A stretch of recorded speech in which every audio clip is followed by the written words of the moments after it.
بیان فرمایا اور اس کی حکمت بیان فرمایا. اللہ تعالیٰ نے تمام چیزیں پہلے ہی لکھ دیا. کیوں لکھ دیا اللہ تعالیٰ؟ لِكَيْ لَا تَأْسَوْا عَلَىٰ مَا فَاتَكُمْ، تاکہ تم غمزدہ نہ ہو اس چیز پر جو تم سے چھوٹ گئی.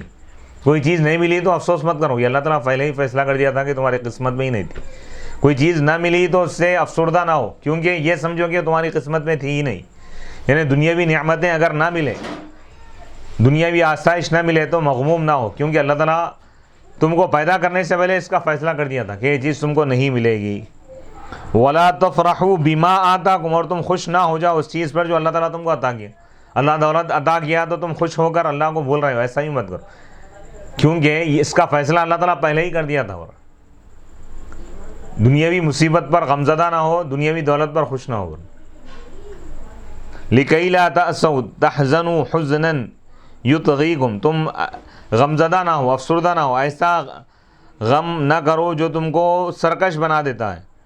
عَلَىٰ مَا فَاتَكُمْ، اس چیز پر جو تم سے چھوٹ گئی. من الدنیا، دنیا، وسعتها، اور اس کی خوشحالی. او من العافیتی، یہ عافیت اور سلامتی، عافیت اور سلامتی. وصحتی، دنیا کی صحت. یعنی اگر کوئی بیمار ہوا تو یہ مت سمجھو کہ ابھی ابھی بیماری آ رہی ہے. اللہ تعالیٰ لوح محفوظ میں اس کا فیصلہ کر دیا تھا کہ اس بندے کو یہ بیماری آئیں گی اور یہ بندہ اس بیماری سے مرے گا. ولا تفرحوا، اور تم خوش نہ ہو جاؤ. ایسا فرح المختال الفخور، یعنی متکبر اور فخر کرنے والے کے خوش ہونے کی طرح خوش نہ ہو اس چیز پر جو اللہ تعالیٰ تم کو عطا کیا ہے. یعنی اعطاکم من الایتاء، دنیاوی دولت اللہ جو دیا ہے اس سے تم مغرور نہ ہو جاؤ، بلکہ تم اللہ کے شاگرد بن جاؤ. بما آتاکم، ایک قرات میں بما آتاکم بھی ہے، یعنی تم خوش نہ ہو جاؤ اس چیز سے جو تمہارے پاس آئی ہے.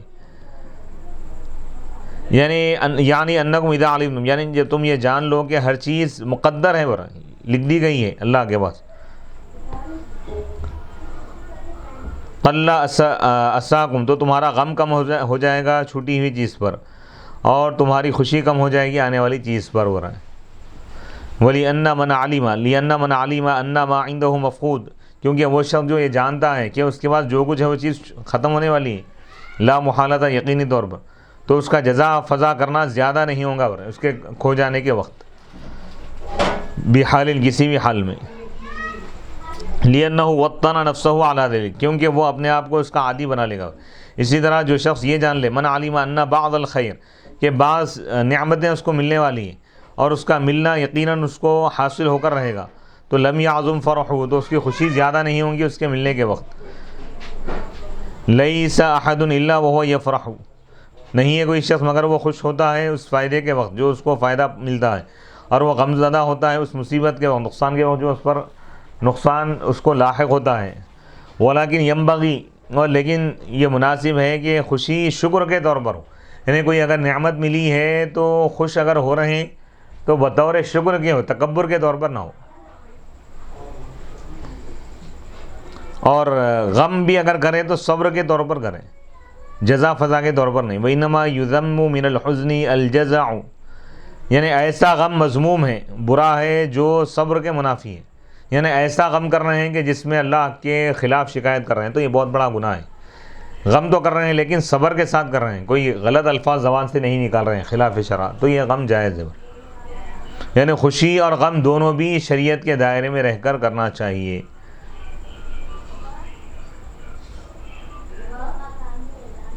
وَمِنَ الْفَرَحِ الْأَشَرُ، اور ایسی خوشی شریعت میں بری ہے، ناپسندیدہ ہے، جو جس سے تکبر پیدا ہوتا ہے. وہ تکبر جو انسان کو سرکشی پر ابھارتا ہے، جو شکر سے غافل کر دیتا ہے. واللہ لا يحب كل مختال فخور، اور اللہ تعالیٰ پسند نہیں فرماتا ہر اس شخص کو جو تکبر کرتا ہے، فخر کرتا ہے. لأن من فرح بسخط بحظ من الدنيا وعظم في نفسه اختال، کیونکہ جو شخص دنیاوی مال و متاع پر، دنیاوی نصیب پر، دنیاوی قسمت پر جو بندہ خوش ہو جاتا ہے اور اس کے دل میں دنیاوی نعمتیں یعنی بڑی ہو جاتی ہیں، بڑی حیثیت رکھتی ہیں، تو اختال، وہ تکبر کرتا ہے، تکبر میں مبتلا ہوتا ہے اور اس پر فخر کرتا ہے. وتکبر علی الناس، اور لوگوں پر تکبر کرتا ہے. الذین یبخلون، وہ تکبر کرنے والے کون ہیں؟ اللہ تعالیٰ ان کی تفصیل بیان کرتے ہوئے فرما رہا ہے الذین یبخلون، وہ لوگ جو بخالت کرتے ہیں. یہ مبتدا محذوف کی خبر ہے، یا بدل ہے کل مختال فخور سے ہو رہا ہے، کل مختال فخور مبدل منہ یہ بدل ہے۔ کأنہ قال، گویا کہ اللہ تعالیٰ فرمایا لا یحب الذین، اللہ تعالیٰ ان لوگوں کو پسند نہیں فرماتا، محبوب نہیں رکھتا، یبخلون جو بخالت کرتے ہیں۔ تو اس آیت میں بخالت کی سخت ترین وعید اور مذمت بیان کی گئی، بخالت کہ اللہ تعالیٰ سخی سے محبت فرماتا ہے، سخی کو پسند فرماتا ہے، اور بخیل کو اللہ تعالیٰ انتہائی ناپسند فرماتا ہے۔ تو بندے کو چاہیے کہ سخاوت کا مظاہرہ کرے، مہمانوں کے ساتھ زیادہ سے زیادہ یعنی ان کی ضیافت کریں، ان کے ساتھ یعنی خوش دلی کے ساتھ ان کے اکرام اور ان کی تعظیم کا اہتمام کریں، مہمانوں کی آمد پر خوش ہو، اور دوستوں پر، رشتہ داروں پر، اہل و عیال پر زیادہ سے زیادہ خرچ کریں، اب شریعت کے دائرے میں رہتے ہوئے اللہ کی راہ میں خرچ کریں۔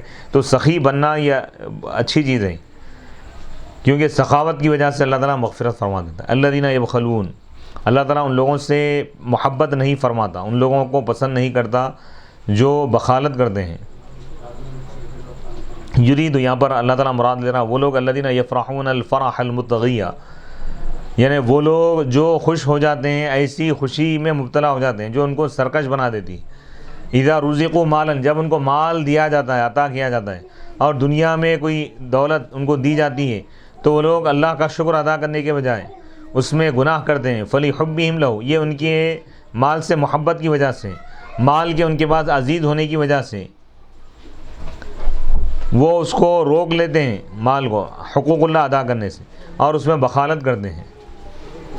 وَيَأْمُرُونَ النَّاسَ بِالْبُخْلِ، اللہ تعالیٰ فرما رہا ہے کہ یہ صرف بخالت ہی نہیں کرتے بلکہ دوسروں کو بھی بخالت کا حکم دیتے ہیں۔ انتہائی یعنی اس آیت مبارکہ میں بخیلوں کے لیے انتہائی سخت ترین وعید ہے اور عذاب بیان کیا جا رہا ہے کہ اللہ تعالیٰ ان کو ناپسند فرماتا ہے۔ اللہ اکبر۔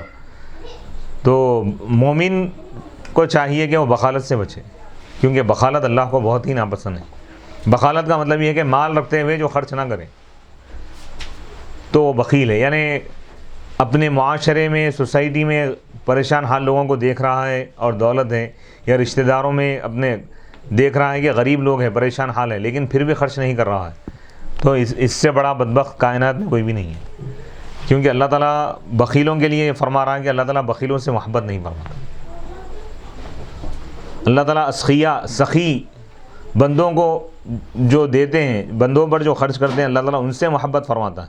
اب یہ بخیلوں کی اور ایک صفت اللہ تعالیٰ بیان فرما رہا ہے کہ ایسے بخیل جو خود بھی بخالت کرتے ہیں، وَيَأْمُرُونَ النَّاسَ بِالْبُخْلِ، اور لوگوں کو بھی حکم دیتے ہیں بخالت کا، خود بھی خرچ نہیں کر رہے ہیں اور دوسرے اگر خرچ کرنا چاہ رہے ہیں تو ان کو روک رہے ہیں۔ یعنی یہ لوگ خود بخالت کر رہے ہیں، ٹھیک ہے، ایک گناہ ہے، اگر یہ لوگ بخالت کر رہے ہیں، خرچ نہیں کرنا چاہ رہے ہیں، یہ الگ مسئلہ ہے، کم از کم دوسروں کو ترغیب تو دو خرچ کرنے کی۔ بے شک۔ تو اس آیت مبارکہ میں اللہ تعالیٰ بخیل اور بخالت کی انتہائی مذمت بیان فرمائے۔ وَيَأْمُرُونَ النَّاسَ بِالْبُخْلِ، اور لوگوں کو حکم دیتے ہیں بخالت کا۔ وَيَحُضُّونَ غَيْرَهُمْ، دوسروں کو بھی ابھارتے ہیں بخالت پر۔ وَيُرَغِّبُونَهُمْ، اور ان کو ترغیب دیتے ہیں فی الامساک، مال کو روک لینے کی۔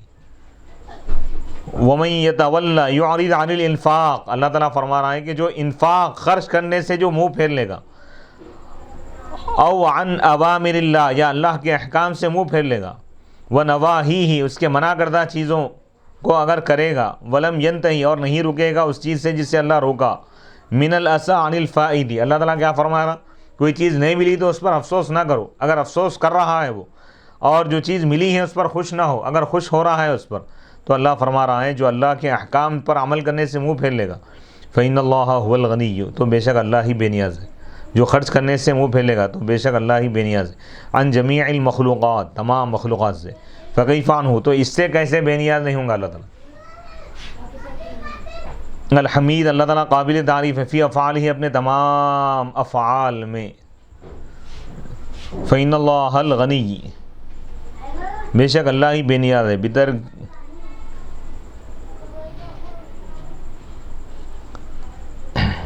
بے شک اللہ ہی قابل تعریف اور بے نیاز ہے۔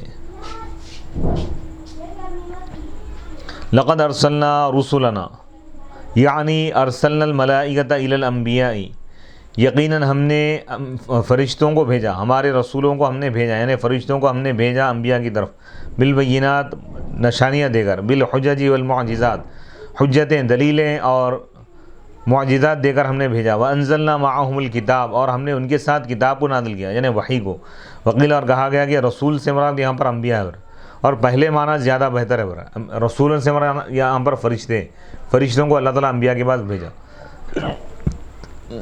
لقولہ معہم جو ورن ہے ہم نے ان کے ساتھ یعنی فرشتوں کے ساتھ ہم نے کتاب نازل کی، فرشتوں پر نازل نہیں فرمایا اللہ تعالیٰ، انبیاء پر نازل فرمایا، فرشتوں کے ساتھ نازل کر کے بھیجا، فرشتوں کے ساتھ نازل کر کے اللہ تعالیٰ بھیجا، لِأَنَّ الْأَنْبِيَاءَ يَنزِلُ عَلَيْهِمُ الْكِتَاب کیونکہ انبیاء پر کتاب نازل ہوتی، اور کیا نازل کیا اللہ تعالیٰ فرما رہا ہے، والمیزان اور ترازو کو ہم نے نازل کیا، رویہ روایت میں آیا ہے کہ ان جبریل علیہ السلام نزل بالمیزان کہ حضرت جبریل علیہ السلام میزان ترازو لے کر اترے ور، فدفعہ پس وہ اس کو حوالے کیے الی نوح حضرت نوح علیہ السلام کے حوالے کیے، وقال اور کہا فرمایا کہ مر قومک کہ آپ اپنی قوم کو حکم دیں، یزینو بھی کہ اس کے ذریعے وہ تولے چیزوں کو، تو ترازو کا رواج نوح علیہ السلام کے دور سے ور، لیقوم الناس بالقسط تاکہ لوگ انصاف کو انجام دے ور، انصاف کے ساتھ اپنے معاملات کو کریں، لیتعاملوا معہم بینہم تاکہ وہ آپس میں معاملہ داری کریں، ایفاء واستیفاء، کوئی چیز دے رہے ہیں تو برابر تول کر دیں، کوئی چیز لے رہے ہیں تو بھی تول کر لیں برابر، عدل و انصاف، بالقسط بالعدل ولا یظلم احد احدا کوئی کسی پر ظلم نہ کرے، وانزلنا الحدید اور ہم نے لوہے کو بھی نازل کیا، اس سورہ کا نام حدید اس لیے رکھا گیا کہ اس میں حدید کا ذکر ہے، لوہا، اور ہم نے لوہے کو نازل فرمایا، قیلا کہا گیا کہ نزل آدم من الجنہ آدم علیہ السلام جنت سے اترے ہوئے ہیں، ان کے ساتھ کئی چیزیں تھیں، ومعہ خمسۃ اشیاء من حدید لوہے کی چیزیں تھیں، سندان تھا، ایک کتا تھا ایک، اور ہتھوڑی وغیرہ بھی تھی ان کے ساتھ لوہے کی، وعن الحسن اور حسن بصری سے مروی ہے، وانزلنا الحدید خلقناہ، انزلنا کے معنی بتا رہے ہیں کہ ہم نے لوہے کو نازل کیا، اس کے معنی یہ ہے کہ اللہ تعالیٰ فرما رہا ہے کہ خلقناہ ہم نے لوہے کو پیدا کیا، فیہ بأس شدید اس میں سخت ترین طاقت ہے، وہ اللہ تعالیٰ فرما وہ اس میں سخت ترین جنگ ہے، طاقت ہے، هو القتال بھی، اور اس کے ذریعے جنگ کی جاتی، تلواریں وغیرہ لوہے سے ہی تیار کی جاتی ہیں، ومنافع للناس اور لوگوں کے لیے بہت سارے فائدے ہو رہے ہیں، فی مصالحہم ان کے فوائد میں، ومعایشہم اور ان کی زندگیوں میں، لوہے میں انسان سفر کر رہا ہے، ٹرین جو بنی ہوئی ہے پورے لوہے کی، تو لوہا زندگی کے ہر مرحلے میں استعمال ہوتا ہے، اس میں بہت سارے فائدے، وہ صنائعہم اور ان کے پیشوں میں، فما من صناعت نہیں ہے کوئی پیشہ الا والحدید مگر لوہا اس میں اعلیٰ ہے برا، او ما یعمل بالحدید یا وہ چیزیں جو حدید کے ذریعے تیار کی جاتی ہیں، ولیعلم اللہ اور تاکہ اللہ تعالیٰ ظاہر کرے کہ کون اللہ کی مدد کرے گا، اللہ کے دین کی مدد کرے گا اور اس کے رسولوں کی مدد کرے گا، باستعمال السیوف تلواروں کو استعمال کر کے، والرماح نیزے بھی لوہے کے ہوتے ہیں، والسائر السلاح دیگر جو ہتھیار ہیں، فی مجاہدتی اعداء الدین اعداء دین کے مخالفین کے مجاہدے میں، وقال زجاج نے کہا لیعلم اللہ تاکہ اللہ تعالیٰ ظاہر کرے، من یقاتل کہ کون یعنی کوشش کرے گا، کون یعنی مجاہدہ کرے گا، مع رسول ہی اللہ کے رسول کے ساتھ، فی سبیلی اللہ کے راہ میں، بالغیب اس حال میں کہ اللہ تعالیٰ ان سے غائب ہے، اللہ کو نہیں دیکھے نا یہ لوگ، اللہ تو موجود ہے لیکن یہ لوگ نہیں دیکھے اللہ کو، ان اللہ یعنی اللہ کو دیکھے بغیر کون اللہ کی اطاعت کرے گا، کون اللہ کی عبادت کرے گا، کون رسول کی اطاعت کرے گا، اللہ یہ ظاہر کرنا چاہتا ہے، یہ دیکھنا چاہتا ہے اللہ، ان اللہ قوی بے شک اللہ تعالیٰ طاقتور ہے، قوی ہے، یدفع بقوتہ بے شک اللہ تعالیٰ دور کرتا ہے اپنی طاقت کے ذریعے ان لوگوں کی جنگ کو جو اس کے دین سے اعراض کرتے ہیں، منہ موڑ لیتے ہیں، عن ملت عزیز اللہ تعالیٰ غالب ہیں، یربط بعزتہ جأش من یتعرض لنصرتہ اللہ تعالیٰ مضبوط کرتا ہے اپنی طاقت کے ذریعے ان لوگوں کے دلوں کو جو اللہ کے دین کی مدد کے لیے آگے بڑھتے ہیں۔ والمناسبۃ بین هذه الاشیاء الثلاثہ، ان تین چیزوں کے درمیان مناسبت کیا ہے، تعلق اس کو بتا رہے ہیں کہ اس میں کتاب کا ذکر کیا گیا کہ اللہ تعالیٰ کتاب نازل فرمایا، ترازو کو اللہ تعالیٰ نازل فرمایا، ترازو کو اللہ تعالیٰ نازل فرمایا، اور اللہ تعالیٰ لوہے کو نازل فرمایا۔ یہ تین چیزوں میں تعلق، مناسبت کیا ہے، بتا رہے ہیں کہ ان الکتاب قانون الشریعہ، کہ کتاب شریعت کا قانون ہے۔ اس کتاب اللہ میں جو احکام دیے گئے ہیں اس کے مطابق شریعت کے قانون پر عمل کیا جائے گا۔ ودستور الاحکام الدینیہ، اور دینی احکام کا دستور ہے کتاب۔ یبین سبل الرشد،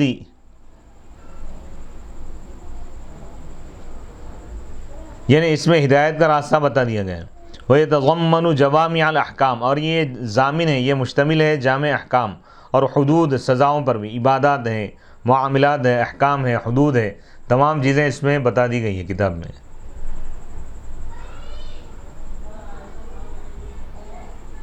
وَيَأْمُرُ بِالْعَدْلِ، اور یہ کتاب انصاف کرنے کا حکم دے دی ہے کتاب، یعنی قرآن، والإحسان، اور حسن سلوک کا۔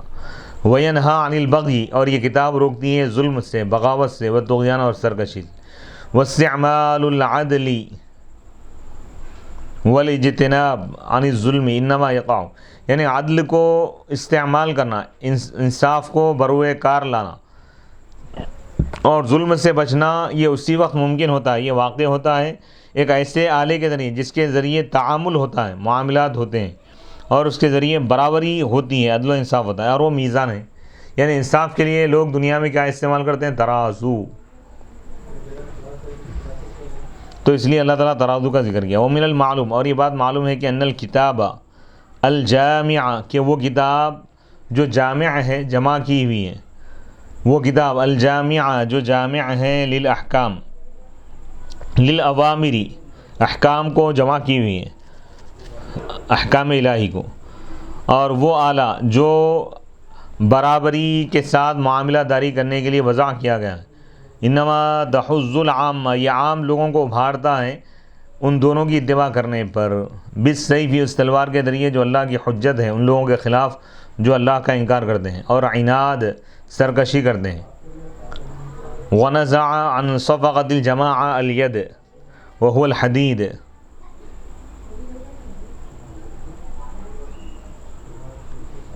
الذي وصف بالبأس الشدید ولقد ارسلنا نوحا،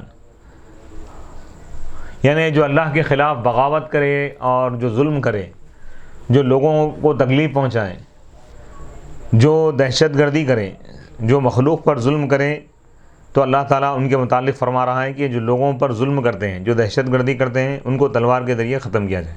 تو اسلام میں دہشت گردوں کے لیے سخت ترین سزا بیان کی گئی ہے کہ جو بھی لوگوں پر ظلم کرے گا، ناحق لوگوں کو تکلیف پہنچائے گا، تو وہ انتہائی بدترین ظالم ہے، اس کو دنیا میں رہنے کا کوئی حق نہیں ہے۔ شریعت اس کے لیے سخت سزا بیان کی کہ جو بھی باغی ہے، اللہ اس کے رسول کا باغی ہے، وہ دہشت گرد ہے۔ جو اللہ اس کے رسول کا انکار کرتا ہے وہ دہشت گرد ہے۔ جو لوگوں پر ظلم کرتا ہے وہ انتہائی بدترین ہے، اس کو تلوار کے ذریعے مٹایا جائے۔ یہ اسلامی تعلیمات ہے۔ تو یعنی جو برا شخص ہے، جو ظالم ہے، شریعت اس کی مذمت کرتی ہے۔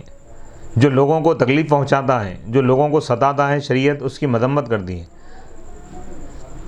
وَلَقَدْ أَرْسَلْنَا نُوحًا وَإِبْرَاهِيمَ، اور یقیناً ہم نے حضرت نوح اور حضرت ابراہیم علیہم السلام کو ہم نے نبی بنا کر بھیجا۔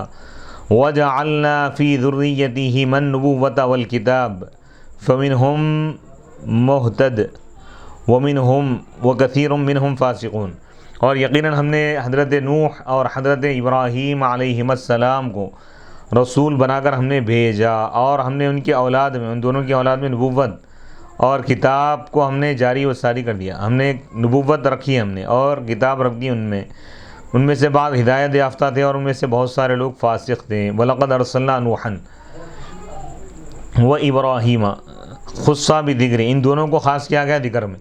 انبیاء تو کئی گزرے، لیکن خاص طور پر اللہ تعالیٰ ان دونوں کا تذکرہ فرما رہا ہے۔ حضرت نوح علیہ السلام اور حضرت ابراہیم علیہ السلام کو ہم نے بھیجا، لِأَنَّهُمَا أَبَوَانِ لِلْأَنبِيَاء، کیونکہ یہ ابو الانبیاء ہے، حضرت نوح علیہ السلام کے دور میں جب طوفان آیا تو پوری قوم ختم ہو گئی، تو اب بعد میں نوح علیہ السلام اور ان کے بچے باقی رہ گئے، انہی کے اولاد میں اللہ تعالیٰ انبیاء کو پیدا فرمائے. اور ابراہیم علیہ السلام کی اولاد میں کثیر انبیاء ہیں، بنی اسرائیل، حضرت اسحاق علیہ السلام اور حضرت اسماعیل علیہ السلام، ان کی اولاد میں کثرت سے پیغمبر پیدا ہوئے.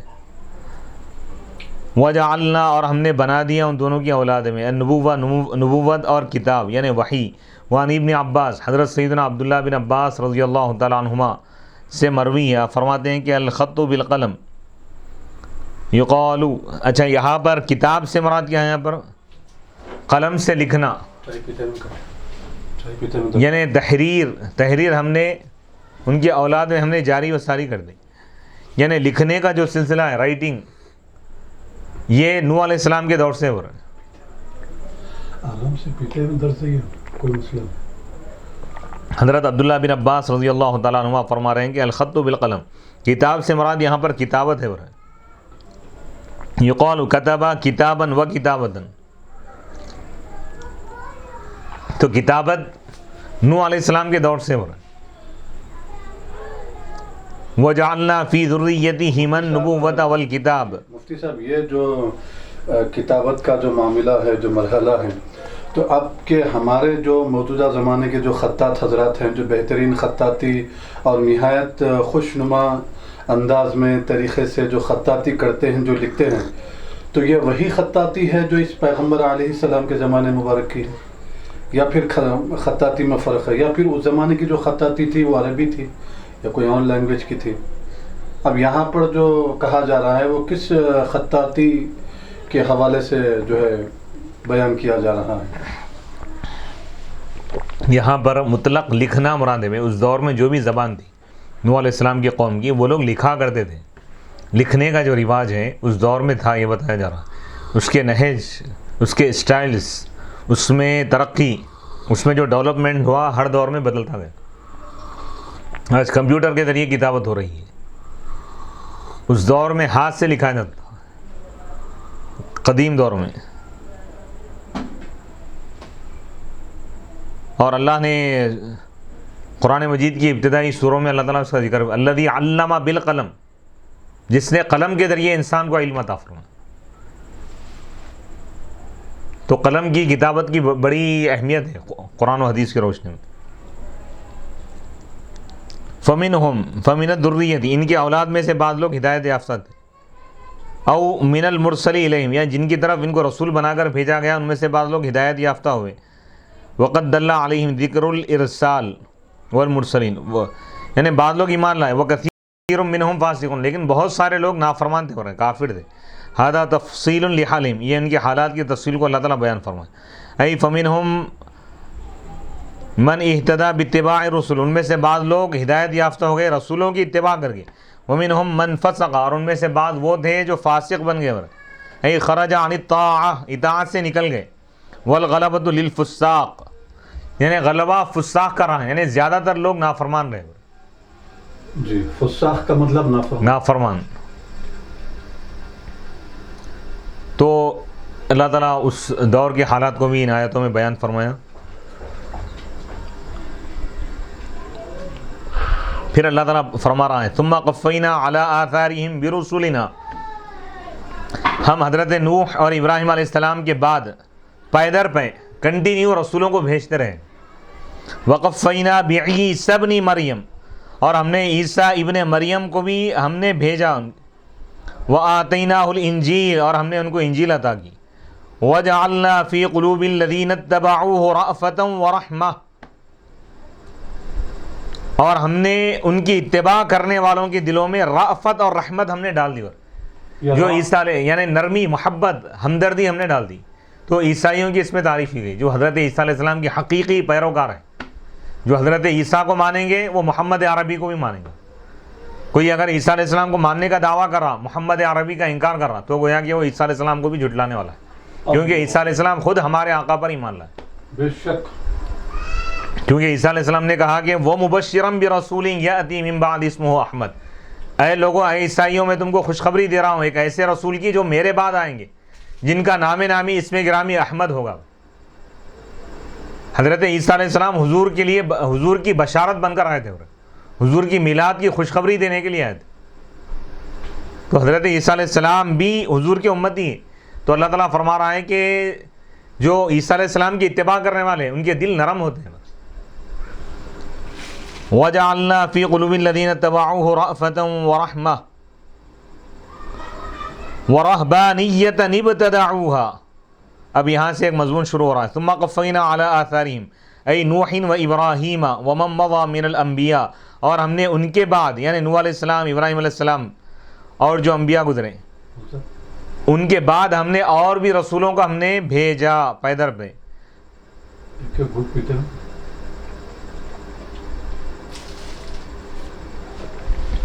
وَقَفَّيْنَا بِعِيسَى ابْنِ مَرْيَمَ. اور ہم نے عیسیٰ ابن مریم کو ہم نے بھیجا ان کے بعد. وَآتَيْنَاهُ الْإِنْجِيلَ. اور ہم نے ان کو انجیل عطا کی. وَجَعَلْنَا فِي قُلُوبِ الَّذِينَ اتَّبَعُوهُ رَأْفَةً مَوَدَّةً وَلِينًا وَرَحْمَةً تَعَطُّفًا عَلَىٰ إِخْوَتِهِمْ كَمَا قَالَ فِي صِفَةِ أَصْحَابِ النَّبِيِّ صلی اللہ علیہ وسلم رُحَمَاءُ بَيْنَهُمْ. اور ہم نے عیسیٰ علیہ السلام کو ان رسولوں کے بعد بھیجا اور ہم نے عیسیٰ علیہ السلام کو انجیل عطا کی. وجعلنا. اور ہم نے رحمت، دوستی اور محبت ڈال دی ان لوگوں کے دلوں میں جو عیسیٰ علیہ السلام کی اتباع کی، اور رحمت ڈال دی ہم نے، مہربانی کی صفت ڈال دی، تعاطفاً یعنی مہربانی کا جذبہ ڈال دیا علی اخوانہم ان کے بھائیوں پر. جیسا کہ اللہ تعالیٰ نبی پاک علیہ الصلوۃ والسلام کے صحابہ کے بارے میں فرمایا کہ رحماء بینہم، آپس میں یہ لوگ بہت زیادہ رحم کرنے والے. وَرَهْبَانِيَّةً ابْتَدَعُوهَا مَا كَتَبْنَاهَا عَلَيْهِمْ إِلَّا ابْتِغَاءَ رِضْوَانِ اللَّهِ.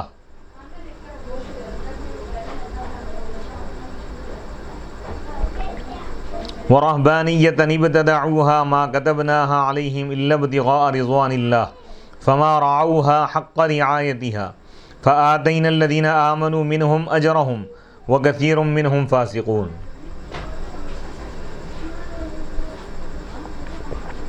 اور وہ رہبانیت ابتدعوها جن کو ان عیسائیوں نے اپنی طرف سے ایجاد کیا، اپنی طرف سے بنا لیے. ما كتبناها علیہم، ہم نے یہ رہبانیت ان پر فرض نہیں کی تھی. الا ابتغاء رضوان اللہ. ہاں اگر کوئی اللہ کی خوشنودی کے لیے رہبانیت اختیار کر رہا ہے اور اس کے تقاضوں کو پورا کر رہا ہے تو یہ ایک الگ بات ہے.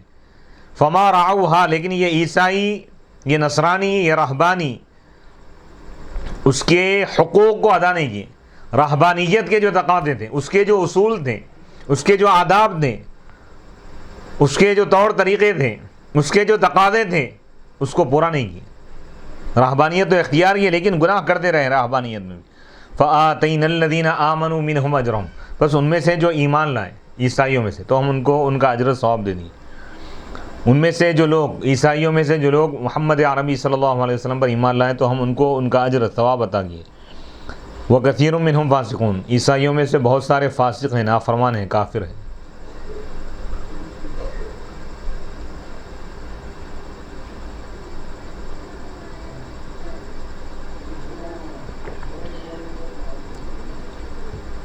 وَرَهْبَانِيَّةً ہی ترہبہم فی الجبال. رہبانیت کیا ہے بتا رہے ہیں کہ عیسائیوں کا پہاڑوں میں رہبانیت اختیار کر لینا، یعنی آبادی سے کٹ گئے، گھر دار کو چھوڑ کر آبادی سے قطع تعلق کر لیے، چلے گئے.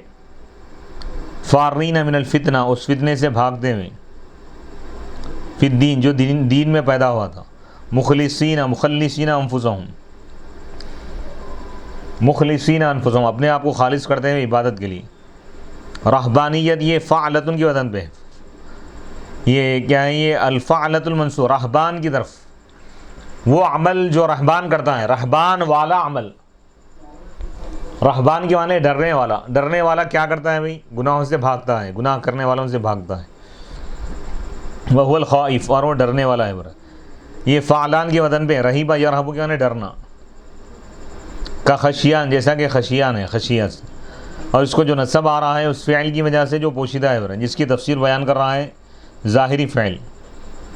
تقدیر کیا ہے؟ ابتدعوا، یہ عیسائی ایجاد کر لیے، بنا لیے اپنی طرف سے رہبانیت کو. رہبانیت ان کی شریعت میں نہیں تھی لیکن یہ لوگ اپنی طرف سے بنا لیے. ابتدعوها اخرجوها من عند انفسهم، اپنی طرف سے اس کو نکال لیے، اپنی طرف سے ایجاد کر لیے۔ اللہ ان کو حکم نہیں دیا تھا کہ آبادی کو، مخلوق کو چھوڑ کر غاروں میں جا کر بیٹھے، یا عیسیٰ علیہ السلام بھی ان کو حکم نہیں دی تھی، یہ لوگ اپنی طرف سے ایجاد کر لیے تھے۔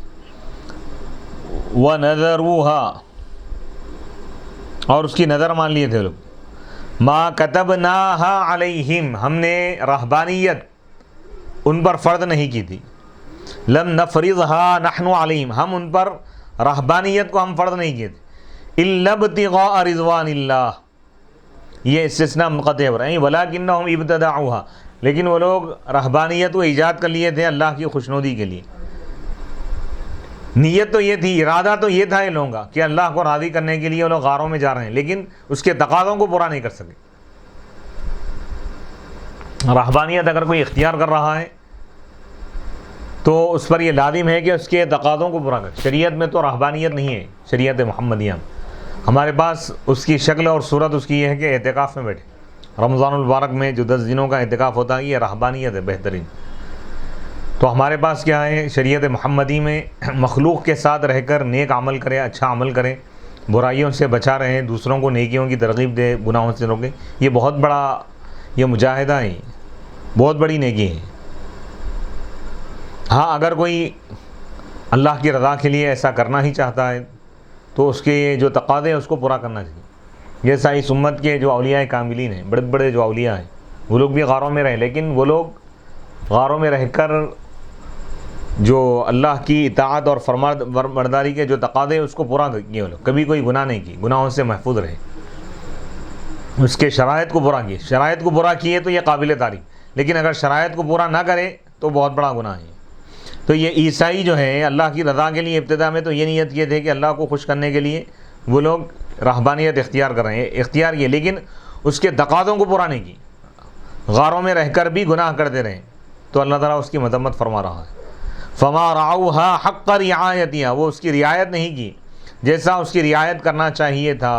کما یجب علی الناذر، جیسا کہ نظر ماننے والے پر واجب ہے، منت مانگنے والے پر اپنی منت، اپنی نظر کو پورا کرنا جس طرح واجب ہے، تو یہ لوگ ویسا نہیں کیے۔ لأن عہد اللہ، لأنہ عہد مع اللہ لا یحل نقصہ، کیونکہ یہ جو ہے رہبانیت بھی گویا کہ اللہ کے ساتھ ایک اگریمنٹ ہے، معاہدہ ہے، اس کو توڑنا جائز نہیں ہو رہا۔ اگر کوئی شخص یہ نظر مان لیا تو اس کو پورا کرنا اس کے اوپر لازم ہے۔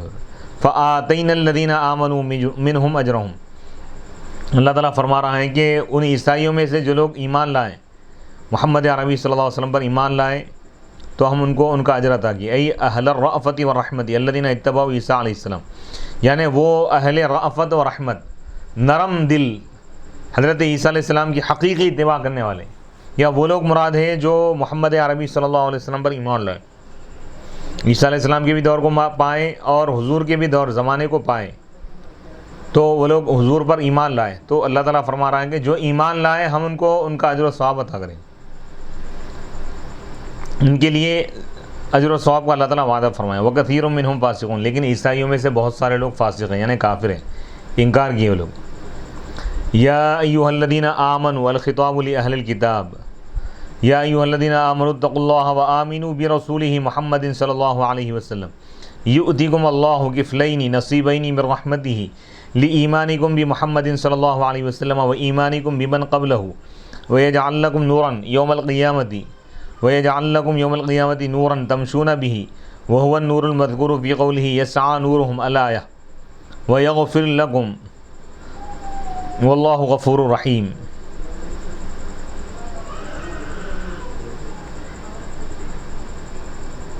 یا ایھا الذین آمنوا، اے ایمان والوں، یہ خطاب ہے اہل کتاب سے، یعنی یہودیوں میں اور عیسائیوں میں جو حضرت عیسیٰ علیہ السلام، حضرت موسیٰ علیہ السلام پر جو لوگ ایمان لائے، اللہ تعالیٰ ان سے خطاب کر کے فرما رہا ہے کہ اے موسیٰ علیہ السلام پر ایمان لانے والے یہودیوں، اے عیسیٰ علیہ السلام پر ایمان لانے والے عیسائیوں، اتقوا اللہ، اللہ سے تم ڈرو، وآمنوا برسولہ، اور اس کے رسول محمد عربی صلی اللہ علیہ وسلم پر بھی تم ایمان لو۔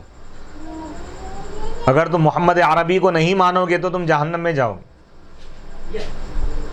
حضور کے ظہور اور آمد کے بعد قیامت تک جتنے لوگ دنیا میں آئیں گے سب پر یہ فرض ہے کہ وہ اللہ کے محبوب اور ہمارے پیارے آقا حضرت محمد مصطفیٰ صلی اللہ علیہ وسلم پر ایمان لانا ضروری ہے۔ حضور کو مانے بغیر کوئی جنت میں داخل نہیں ہو سکتا، چاہے وہ عیسائی ہو یا چاہے وہ یہودی ہو، حضور پر ایمان لانا ضروری ہے۔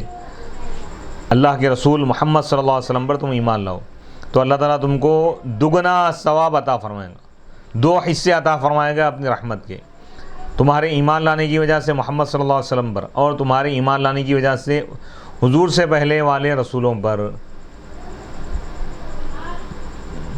یعنی ہر نیک عمل پر اللہ تعالیٰ ان کو دگنا ثواب عطا کرے گا۔ یعنی کوئی یہودی تھا، وہ ایمان لا لیا، حضور صلی اللہ علیہ وسلم پر بھی ایمان لایا، حضرت موسیٰ علیہ السلام پر بھی ایمان لایا تھا، حضور پر بھی ایمان لایا، تو اب ان ایک نماز پڑھے گا تو اللہ تعالیٰ اس کو 2 نمازوں کا ثواب عطا فرمائے، ایک روزہ رکھیں گا تو اس کو 2 روزوں کا اللہ تعالیٰ ثواب عطا فرمائے گا۔ تو اس آیت مبارکہ میں اللہ تعالیٰ پوری دنیا یہودیت و عیسائیت و اللہ تعالیٰ محمد عربی صلی اللہ علیہ وسلم پر ایمان لانے کا اللہ تعالیٰ حکم دے رہا ہے۔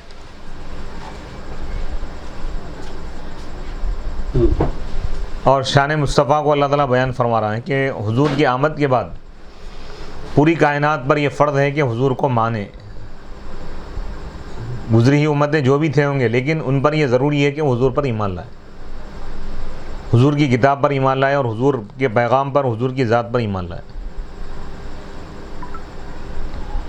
یؤتیکم کفلین، وہ تم کو عطا کرے گا 2 حصے، دگنا اجر عطا کرے گا اپنی رحمت سے۔ وَيَجْعَلْ لَكُمْ، اور وہ تمہارے لیے بنا دے گا قیامت کے دن نور، یم تمشون بھی، جس کے ذریعے تم چلو گے۔ ختم ہے۔ اور وہ وہی نور ہے جس کا ذکر کیا گیا ہے اس آیت میں، یسعی نورہم ویغفر لکم، اور وہ تمہارے گناہوں کو بخش دے گا، واللہ غفور رحیم، اور اللہ تعالیٰ خوب بخشنے والا ہے، خوب رحم کرنے والا ہے۔ یعنی حضور پر جو ایمان لائے ان کے لیے بشارت ہے کہ اللہ گناہوں کو بخش دے گا اور ان کو اللہ تعالیٰ جنت عطا فرمائے گا، روشنی عطا فرمائے گا اللہ تعالیٰ۔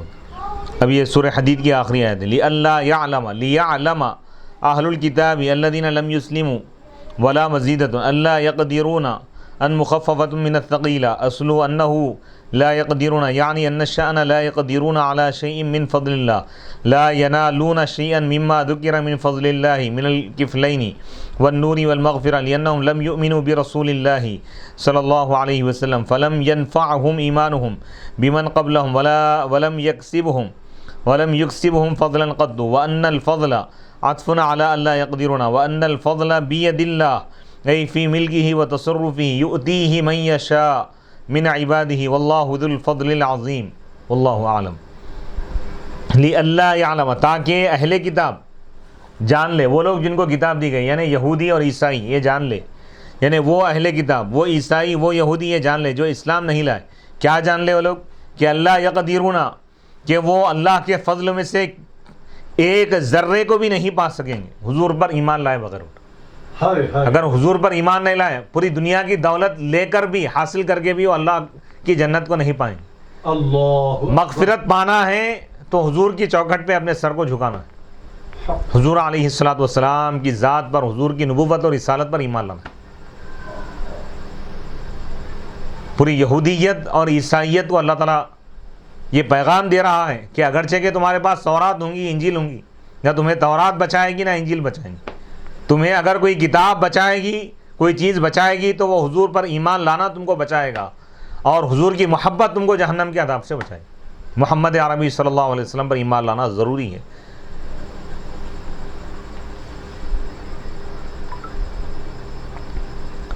وَأَنَّ الْفَضْلَ بِيَدِ اللَّهِ، اور یہ کہ فضل اللہ کے ہاتھ میں، وہ جسے چاہے اپنا فضل عطا فرمائے، اور اللہ تعالیٰ اپنا فضل عطا فرمائے گا ان ایمان والوں کو جو اللہ پر ایمان لائے، محمد عربی صلی اللہ علیہ وسلم پر ایمان لائے، تمام انبیاء پر ایمان لائے۔ تو ہم محمدی ہیں، حضور علیہ الصلوۃ والسلام کے چاہنے والے، حضور کے غلام، حضور کے عاشق ہیں۔ ہم اللہ پر بھی ایمان لائے، حضرت سیدنا محمد مصطفیٰ صلی اللہ علیہ وسلم پر ایمان لائے، اور تمام انبیاء رسولوں پر بھی ایمان لائے، تمام آسمانی کتابوں پر ایمان لائے، لیکن عمل ہم قرآن پر کرتے ہیں، حضور کی شریعت پر ہم عمل کرتے ہیں۔ لِأَلَّا يَعْلَمَ لِيَعْلَمَ أَهْلُ الْكِتَابِ، تاکہ وہ اہل کتاب جان لیں جو ایمان نہیں لائے، اللہ یقدرون، کہ وہ لوگ نہیں پا سکیں گے ان چیزوں میں سے کچھ بھی جس کا ذکر کیا گیا، اللہ کا فضل، یعنی اللہ کے فضلوں کو نہیں پائیں گے، وہ لوگ نہیں پا سکیں گے۔ یعنی دگنا اجر و ثواب اور روشنی، نور اور مغفرت نہیں پا سکیں گے، کیونکہ وہ لوگ اللہ کے رسول محمد صلی اللہ علیہ وسلم پر ایمان نہیں لائے۔ تو ان کا سابقہ انبیاء پر ایمان لانا ان کو فائدہ نہیں پہنچائے گا۔ 1,24,000 انبیاء میں اگر کوئی شخص تمام انبیاء پر ایمان لائے لیکن محمد عربی پر ایمان نہ لائے تو وہ جہنمی ہے۔ اللہ اکبر، اللہ اکبر۔ اور ان کا سابقہ انبیاء پر ایمان لانا اور حضور کا انکار کر دینا ان کو نجات دینے والا نہیں ہوگا، نجات نہیں ملیں گی جب تک کہ حضور کو نہ مانے، وہ لوگ بخشے نہیں جائیں گے۔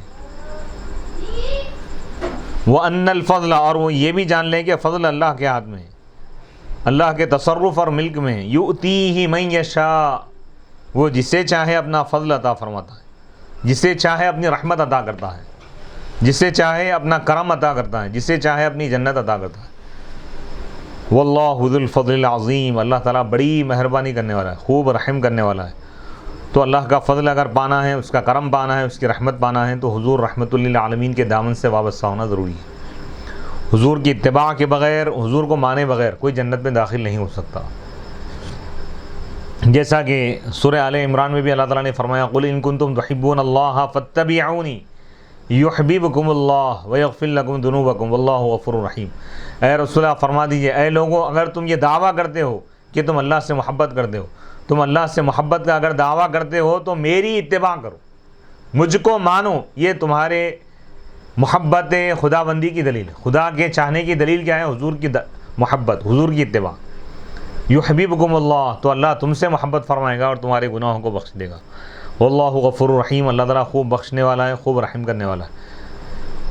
اس آیت پر واللہ ذو الفضل العظیم پر سورۃ الحدید الحمدللہ مکمل ہو گیا۔ ہم انشاءاللہ اگلی نشست میں سورۃ المجادلہ سے ہم انشاءاللہ اگلی نشست کا آغاز کریں گے۔ وصلی اللہ تعالی علی خیر خلقہ سیدنا محمد وآلہ واصحابہ اجمعین والحمد للہ رب العالمین۔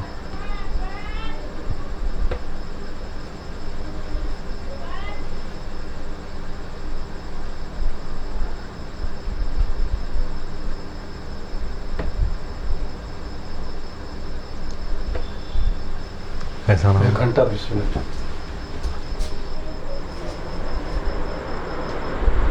کیسی ہے سیٹنگ؟ بیٹھ سکتے ہیں آپ کے گھر میں؟ ایسے مشکل ہو جاتی ہے؟ یہاں دروازہ بھی لگایا جاتا ہے، کھڑکی ہے پوری، ٹھنڈی ہوا آتی رہتی ہے، سکون ہے، آرام ہے، راحت ہے، ٹینشن فری ہے۔ کرسی تو لاؤ نا، ہاں کرسی کام کر کے آپ کرسی نہیں ہے، تھوڑا پرابلم ہے۔ آپ ایسے ہی ادھر سے پڑھ لو نا، اشارے تھوڑا سامنے کھینچ لو، قبلہ کدھر یہی چاہیے قبلہ۔ ٹھیک ہے رہنے دو، میرا بتا رہنے نہیں، رہنے دو، کچھ بھی ہٹانے کی ضرورت نہیں ہے۔ کرسی پہ ذرا سکون سے بیٹھ سکتے، ٹیک لگا کے وہ کرو، میں نہیں رہنے دو، کچھ بھی نہ کروں اس کے واسطے نہیں، میں ذرا تھوڑا آپ کو بیٹھنا ہوگا ٹھنڈا۔ ہاں